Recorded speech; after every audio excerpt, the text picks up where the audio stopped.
Hi, everyone. Thanks for joining us. My name's Michael. I'm a senior staff engineer on the web development experience team at DoorDash. And joining me today is Aramis. We wanted to get together to talk about an article that Aramis just finished titled How DoorDash slash Web Developer Build Times. Great article. If you haven't already read it, recommend you take a look. And we wanted to get together today because I think there's some interesting follow-up talks that we wanted to dig into and share with the internet here. Aramis, do you want to introduce yourself? So I'm Aramis. I work on the web DevX team at DoorDash, focusing mostly on our CI systems, performance improvements, build and test, and anything in between. A lot of the work you'll see in the blog and some other stuff that hopefully we get to share in the future. And I wanted to chat a little bit about sort of how we got here, and thankfully I'm here with the man himself who designed the system and really created our monorepo. So we want to chat a little bit about sort of how we ended up at Rush and like what the sort of ecosystem at DoorDash was before then. Yeah, great question. So the project is about 3 years old now. So rewinding back to the jumping off point for it, we already had a monorepo before this, built with a tool called Lerna, which is helpful for managing multi-package, multi-project builds. We were very quickly running into some challenging scaling bottlenecks with that tool and to do with the complexity and choice of tools for implementation. Next, we used Lerna to help with some of the task parallelization on our agents, but all of the orchestration and surrounding integration with the CI system was a lot of increasingly complex shell scripting, which was difficult to test and challenging for developers who are coming into the team to grok and safely carry out maintenance for it. So that kind of led us to the realization, hey, we're growing the host right now and take a look at what our modern replacements that check a few of the boxes that we're missing. And I think the key ones to call out at that point in time was we were missing two key properties, which were really putting a lid on how far we could scale this thing. First of all, remote build caching, and then horizontal build scaling. And I'll kind of talk to both of those. So first of all, with remote build caching, there was no mechanism in Lerna for this at the time. And that meant that we couldn't skip or reuse builds very easily because we didn't have a mechanism to replay builds and reuse artifacts both locally and in CI environments. So that was the first piece that we're missing. And that also is a necessary underpinning for the next piece, which is horizontal build scaling. So we already had a mechanism to help us make better utilization of cores on individual build agents. But now we were running into vertical scaling limits where really the only way to make builds faster was to increase the resources available to the build agents. But once you start hitting your memory and CPU limits, you got to start looking elsewhere, which is horizontal build scaling. And that would give us the ability to distribute a single build plan across multiple agents, and then to, in the best case, increase the number of agents for large build plans and use a smaller number of build plans. So those were the two key features we were missing. And when we did the initial research and evaluation, we managed to shortlist down to two tools. The first was Rush, which we'll obviously be talking a lot more about today. And then the other one was Bazel. And both of these tools supported distributed builds and build caching. But after lengthy evaluation, we landed on Rush. And I think the interesting thing would be to call out kind of why we made that call, especially given that Bazel is actually a big piece of the CI story at DoorDash. We made a choice to split from where some other parts of our organization were going in order to use Rush. And I think the key callouts that I would have is first, staffing and resourcing. In my research, I found that a lot of the prior art for Bazel was coming from really large organizations with a lot of resources and staff working on the problem. And when we were launching the new monorepo, we had two engineers staff to handle the setup piece because that's not the only project in our pipeline. It was one of many pieces of platform work happening. So first of all, for Rush, the ability for me to come in, learn the tool, and set up a system that accomplished this was much lower barrier to entry. And that actually segues to the second point here, which was it also was a lower barrier to entry because it allowed us to preserve a lot of our existing tooling choices, right? The Rush tool is written in TypeScript, which is what all of our web code is written in. And a lot of the shared build plugins were wrapping tools that we were trying to use, like Jest, the TypeScript compiler, and so on.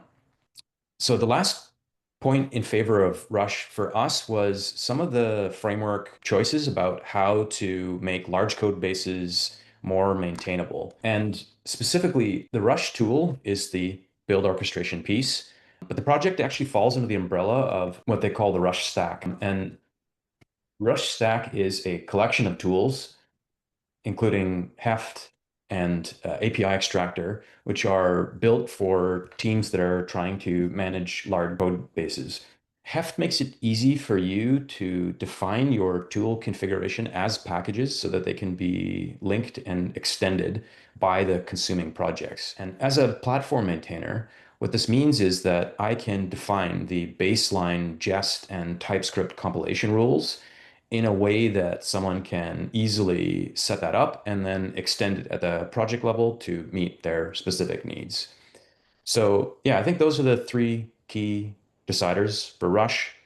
To reiterate, that's a lower barrier to entry for, I think, a lot of web teams and relative lower investment of upfront efforts. Second is some of the design choices for maintainability of large code bases. And third is kind of being a good fit for where we were already at. So that's a pretty good recap of the history there. Any kind of questions or insights, Aramis? Um, I don't think so. I think specifically around one of the problems I think with especially JavaScript is this like creeping mass of config files. So you'll end up with like an ESLint config file, TypeScript config file, just config file, like all these other config files that are difficult to actually maintain. And as a platform team, especially sort of harping on that config driven piece of Heft, it's hard to make those edits and changes at the platform level and make sure that they radiate outwards to lead projects and packages and anything in between. And I think Heft does a really good job of centralizing that config into a platform controlled package that we can just version ourselves and own ourselves, and everybody else benefits from it. Absolutely. Let's dig in a little bit deeper and take a look at Rush co-builds. Key part of the Rush setup for our monorepo was getting horizontal builds working. And in the Rush world, that looked like setting up the co-builds feature. So co-builds they advertise as a lightweight way to do builds across multiple machines. And it's a pretty simple model. We want to run the same CI job on a bunch of agents. But the key change here is that we want to let those agents be able to share their work through the remote build cache. So I think the interesting thing to talk through might just be what is it necessary to set up co-builds? So out of the box, Rush was already giving us good parallelization on individual agents by being able to spawn multiple Node.js processes to run our tasks. The next step to enable co-builds, there was a couple pieces of infrastructure that we needed to have in place. And thankfully, this is fairly straightforward. The first piece is we need our remote build caching. And if we only enabled that, we'd already be giving a lot back to our developers with their local builds because they'd be able to replay builds that have been done in CI environments. So for this, we set up private buckets and we used originally their AWS creds to authenticate to an S3 bucket and set it up so that our CI environments had read and write access. So there we would have a CI job populating builds of branches in our default branch, and developers would be able to replay those locally with just a simple Rush build. Once we had the remote build caching enabled, the next piece was to enable the co-build plugin.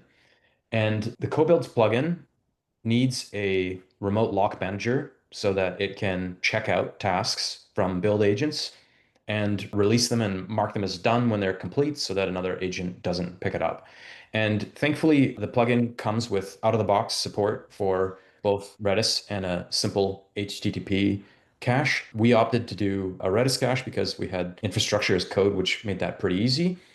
By enabling the remote build caching and configuring the co-build plugin to use our Redis lock manager, we were able to start running co-builds on our CI agents. Aramis, for someone that isn't familiar with it, what do you think the interesting things to know about this feature are? Yeah, so I think like the most important thing to do here is just chat a little bit about what the co-build engine is doing. There's a great article from TikTok on how they designed it. And sort of I'll talk a little bit about our implementation here at DoorDash. It's pretty vanilla. So the idea is we can tell BuildKite to allocate, we'll say 5 agents. This is our initial starting place. Actually, we started with 10 agents. So we were throwing 10 agents at the problem for every build. You can imagine in this case, we're building some core package, like a packages slash core, and then maybe our rigs as well. So rig slash heft. And we had a leaf project, so something like a consumer web next. What we would do is our co-builds would go out and we'd have really, 10 agents trying to build a pretty small plan. And you end up with some contention. So really the parallelization can happen here at this layer. So this is a like parallelization of 2. So we have 2 like possible units. And again, we also use heft. We also use rush with this idea of parallelism. So the actual agents themselves also are running with sort of vertical scaling as well as horizontal scaling. So we have 8 tasks happening on a single agent as well as 10 agents executing like about 80 tasks. So you can imagine these 2 builds would take up 2 possible parallel units. There would be a build and a test phase, but I'm going to skip that for now. And then our services consumer web next would be about 1 possible parallel unit. And really what this means is that our agent utilization is way overscaled, and it's hard to, especially for something like consumer web next, which is a much larger project. So our build times, I believe here were 16 minutes or so. So it's like 16 minutes for CWN to begin with, and then you can imagine these are really fast. So maybe 1 minute for these builds. And what you end up with is heavy parallelization here, but when it actually, I would say, matters the most, when the actual work of parallelizing some of the tasks in this monolith layer, we fall down and we get stuck on the 16-minute build. And so one of the things that I tried to attack this problem with was seeing how much of this we could really separate and parallelize as much as possible. And so I think from the article, what we ended up doing is focusing on 2 things. One was utilization, so making sure that our agents are actually leveraged to their fullest extent, and that when we pull an agent down, we're actually using that agent for the entire build process. And the other one was sharding. So how do we actually get our builds down to a reasonable amount of time that's not 60 minutes for a full build, as well as some build caching. But the core idea here is like, so you can see from this layer graph, we're hugely over not leveraged, but like what's the word? Over provisioned. Over provisioned, yeah. So it's really over provisioned. I think in this case we could get away with just doing 2 agents. But one of the things that I want to introduce here is the build and test phases, because I think that's relevant for the next idea. So initially, again, when I started down this process, we had a separate build and test phase that ran sequentially. So Rush has a pretty strict philosophy around build once, use everywhere. So we compile to a lib folder, a libcommon.js folder, and really use those assets for every other usage down the line. So Jest will use those lib assets instead of sort of going down the route of something like tsjust or Babel and compiling directly against your TypeScript. Webpack will also use those assets. And the core idea is that you compile once, there's one config for the compilation process. And really the config for those final sort of steps and processing and tests and whatnot, use that intermediate format without their own separate configs. And it simplifies the entire process pretty significantly. And so what that meant for us as we were going down this project is most of our phases were optimized for that. And so we bring in a project like Next.js, or in this case, CWN, which is based on Next.js, which has the opposite philosophy of transpile as much as possible, really stay as close to the TypeScript as possible, and don't lean into the build once sort of paradigm. I think there's a lot more, I would say, like industry standard tools that like tsjust and SWC that are much more on that transpile side of the world. Yeah, good insight. And what that really means for something like running build and test sequentially is that test has no dependency on build. There may be the semantic dependency that we want to build before we test, but realistically, test has no build output dependencies between build. So what we can do is we can do something like co-test. And sorry, a little more context here. So our test phase was also just using TSJust. So the Next.js land, you really don't get the option to do this compile once and use elsewhere. You're not stuck, but you're sort of it's to your benefit to use tools like TSJust. And so what we can do is we can create something called a co-test phase, which will vastly improve your parallelism at the more expensive projects. So in this case, our Next.js monolith.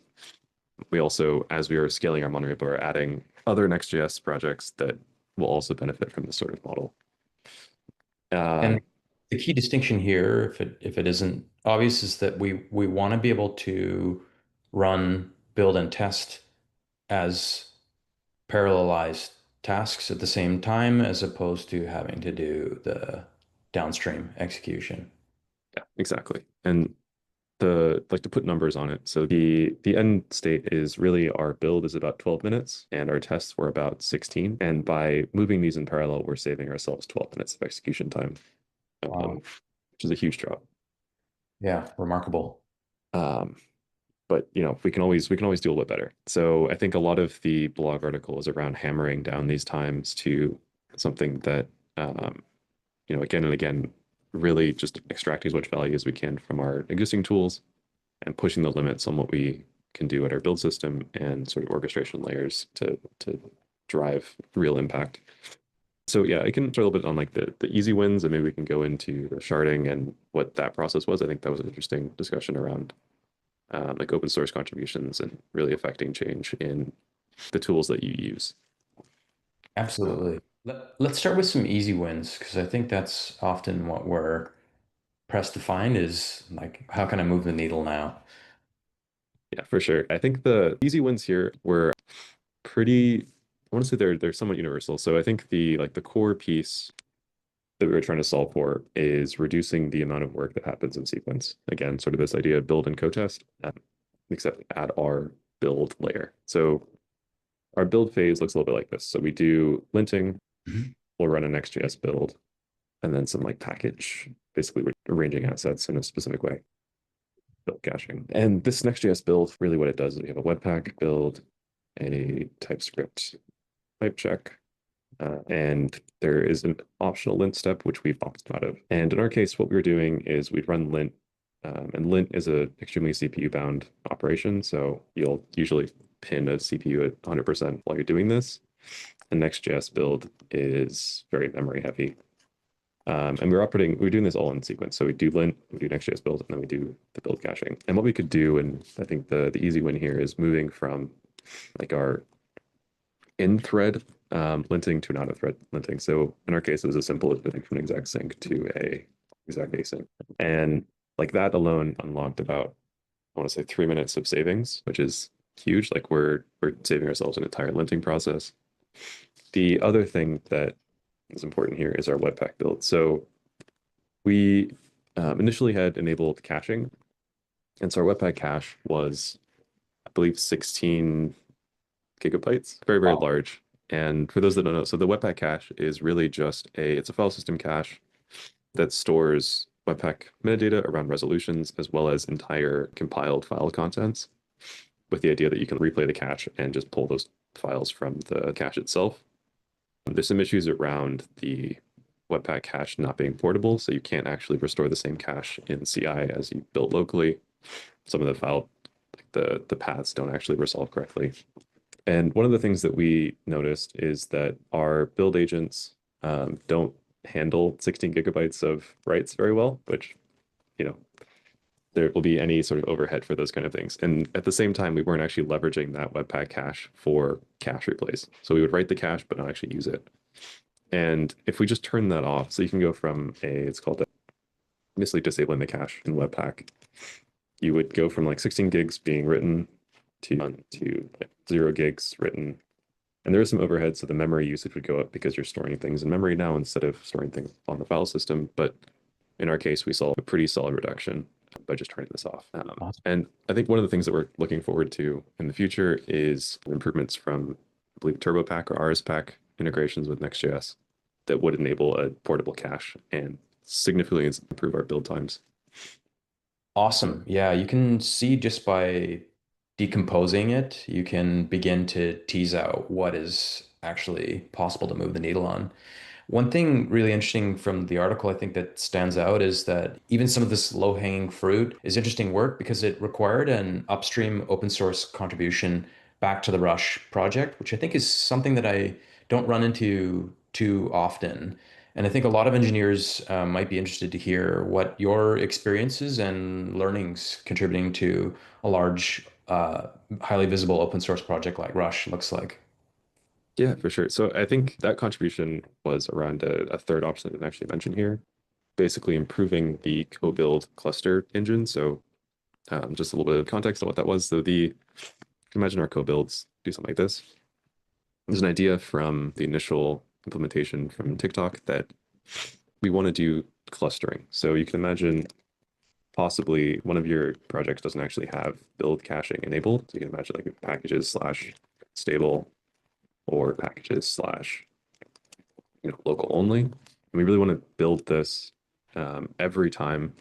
And in doing that, we're not actually enabling distributed builds on that package. It's built once on an agent, and we're not actually restoring any context or anything. So if we do this unstable packages, every consumer of this package or consumer of a package, any of the recursive consumers really only want to use that package on that machine. So we're basically locking building maybe some Web Next or any of our other project like apps to that single agent and significantly reducing our parallelism. And what I saw as like an easy win, but ended up being a bug in the initial implementation was that if you don't have a phase defined, we actually treat that undefined phase as a co-build cluster. So we're saying that the lack of a phase is actually the, you know, definition of a side effect for that phase. And that was really bad for us because our rigs don't have any build steps. And so every package that had a rig would then end up in this co-build cluster. And I think we're restricting our parallelism to like 2 or 3, Oh, which is wow. hard to debug and even harder to really reason about. Yeah. To reiterate the point, just to make sure I follow, since the rig uh, outputs need to exist on the same agent that consumes it, we end up bottlenecked onto a single agent rather than being able to reuse and effectively spread it out. Yeah, Awesome. exactly. Which is an unfortunate place to be in, but it was a pretty easy fix. The implementation was a couple of lines of code, but it required an interesting deep dive into actually what the RushStack project was doing under the hood and like basically how we were doing the build cache, how we were doing the like orchestration management system and all of that. And that's the build orchestration management. One of the core pieces there was the actual fix was straightforward, but the actual like understanding of what that fix was entailing took me quite a while. And I think there's still learnings from me just around the build cache and the implementation and sort of the caveats there. Yeah, that's Uh, a really good starting point here, actually, which I think a lot of us run into, which is, I mean, in order to make contributions to larger and more complex code bases, you really do need to be able to break it down and grok what's there and what the intent is. What works well for you? How do you kind of chunk it out and start breaking down the concepts and build towards code contributions? I mean, I would say like AI is a pretty solid helper nowadays. I think there's a lot of ability in tools like Cursor and Copilot to understand these larger code bases and actually reason about them. I think that being said, there's a lot of value in actually having a mental model on what's happening and diving to the code and spending, 4 hours trying to puzzle about what's actually like going on and what the like this code executes here, this code executes here, and what the actual like mapping between everything is. Yeah, I think one of the things with Rush that's nice is there's a pretty decent dev experience. So you can clone Rush locally and run some of the like basically adding debug logs and stuff in the RushStack repository to your actual running monorepo. So in our case, we have something called WebNext. We're running the RushStack build output from WebNext as the root folder and able to add debug logs and things like that to actually see what's happening. I think the other big piece that I think with a lot of open source projects is that there are these like strict barriers for entry for what they allow code in. That's Mm, sort of one of the things with open source is like you're contributing code to a project and really expecting to not have a maintenance effort of that code. You're passing sort of that code to the maintainers. And I mean, that's good and bad. A lot of value for the maintainers that they get feature requests and bugs fixed. But a lot of the expectations then go into the PR itself on what the code quality should be and what the implementation should be. And I think there is a lot of value in getting, I don't want to say getting hammered into shape, but getting sort of pushed into like the way we write code for RegStack and the way we write code for other projects. You learn a lot through that process. And it might be difficult, but I think there's a lot of learning in there. Yeah, it's a really good insight that it's not just about taking code contributions, but kind of the resulting maintenance and increasing complexity and scope of what the tool is actually doing really does require that sort of slower change management when you want to make sure, hey, the core team really understands what you're trying to accomplish and it aligns with the original goals of the project. Yeah. Awesome. Well, that's bringing us to the end of the planned discussion here today. Aramis, thank you so much for joining me. There's really exciting progress here, and I'm really keen to see what the next wave of improvements looks like for our developers. Any closing remarks? Nothing on mind. Thanks for having me. I'm excited to share more as we evolve this space. Great. Looking forward to it.